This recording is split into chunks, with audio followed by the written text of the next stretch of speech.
Hey yo, how's it going everybody? I hope that you're all doing very well today. Today we are back doing some fitness stuff because I did fitness stuff at one point. Remember when I did fitness stuff? It was great doing fitness things. Today, my fellow ladies and lads, I'm going to be giving you all some tips and tricks that helped me out with starting endurance running. I know it's not something I've particularly talked a lot about or made a lot of videos about on my channel, but just to fill most of you guys in,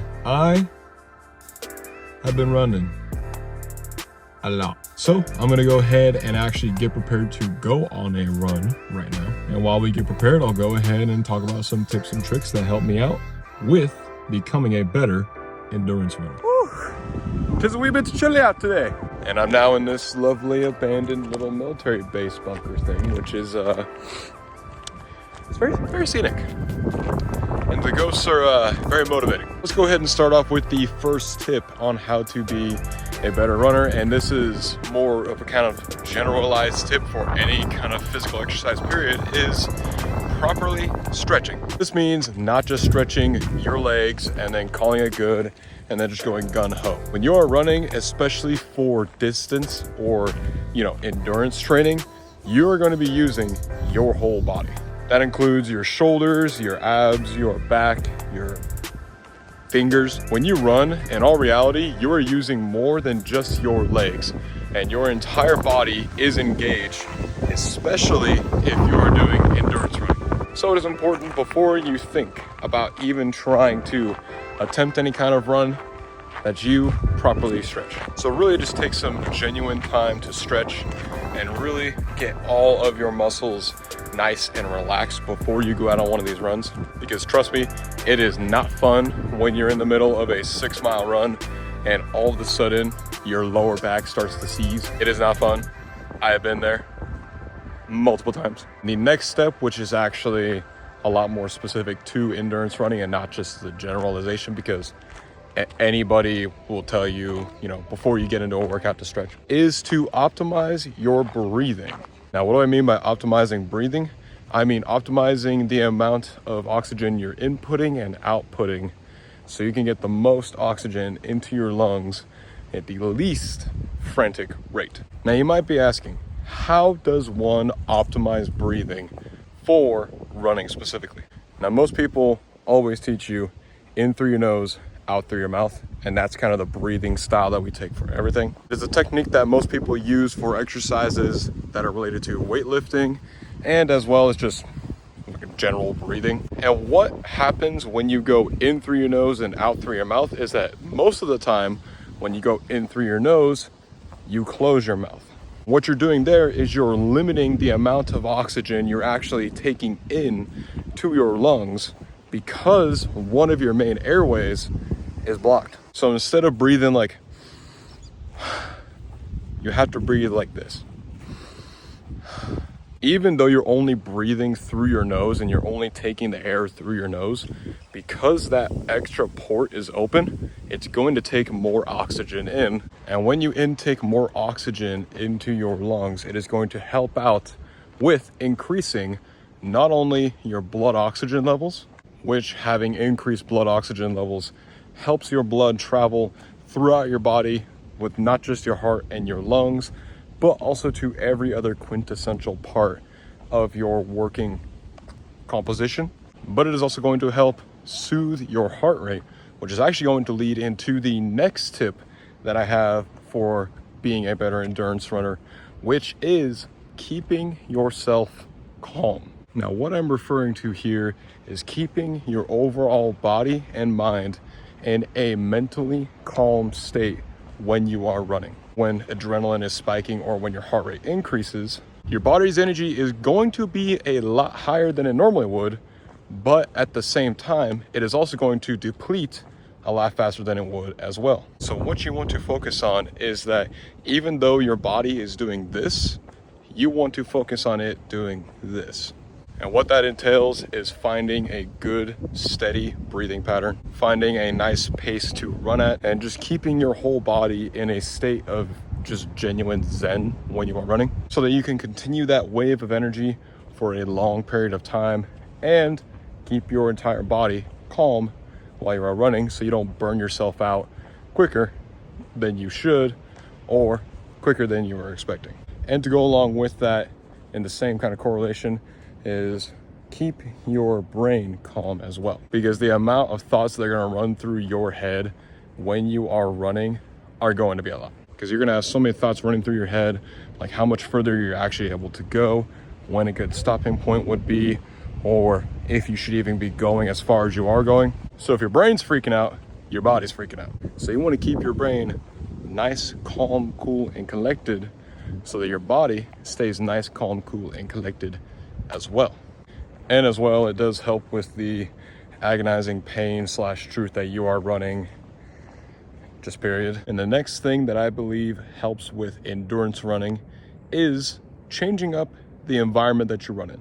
And what I mean by that is run in different areas or different settings, different places, just so that you don't get bored with it. It is very easy to get very bored of running very fast. And if you're doing the same exact thing over and over and over again, you're going to eventually get tired of it. So one of the things that you can do to help out is change up the environment and change up the surroundings that you are running in, and run in different areas, like different trails, different areas, different times of day or night, depending on if you're Batman or not, just so you can keep it interesting for yourself and not get bored with running. And to go along with that, another thing that will help you with endurance running is obviously being consistent, because you cannot expect after running one single time to now all of a sudden just be David Goggins. And this goes for any training as well. You just have to be consistent and keep up with it constantly.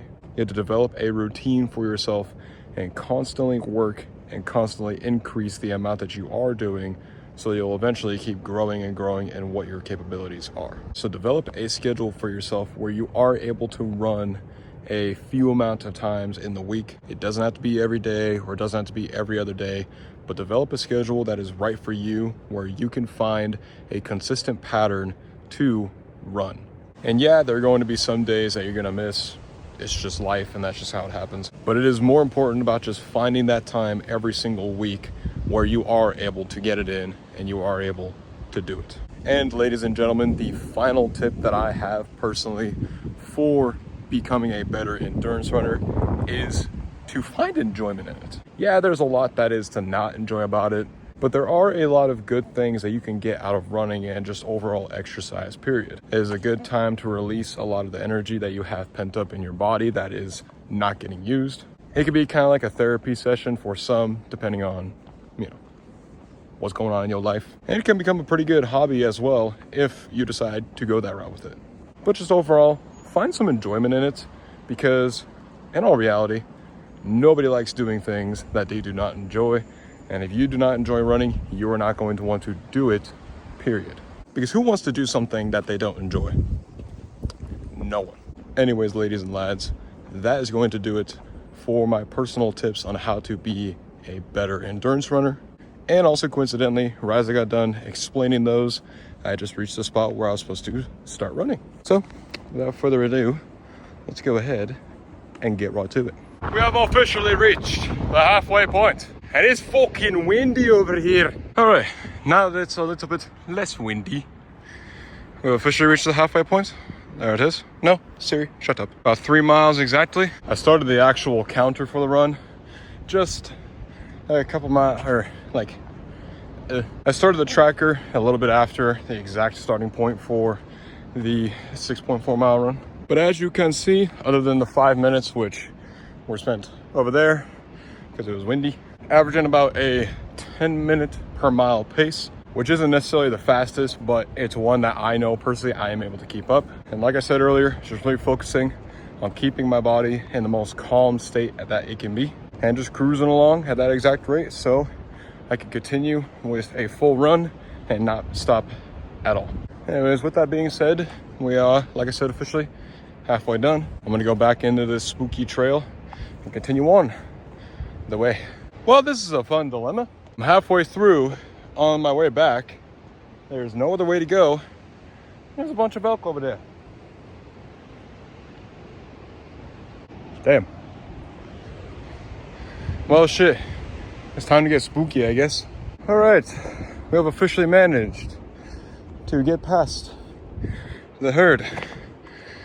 I screamed at them a lot. But now we've run into a new dilemma. It is now spooky. It is very scary. Secret tip number 847. Run at night alone.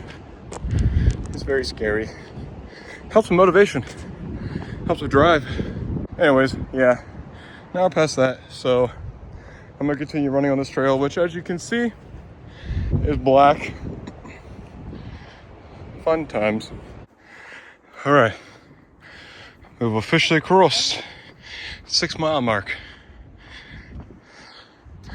And it is oddly quiet out here. I do not like that, but we will keep on here in 2 seconds, just so y'all can get an accurate estimate as to what it looks like right now. This is what it look like. Ain't nothing in front of me. I cannot see.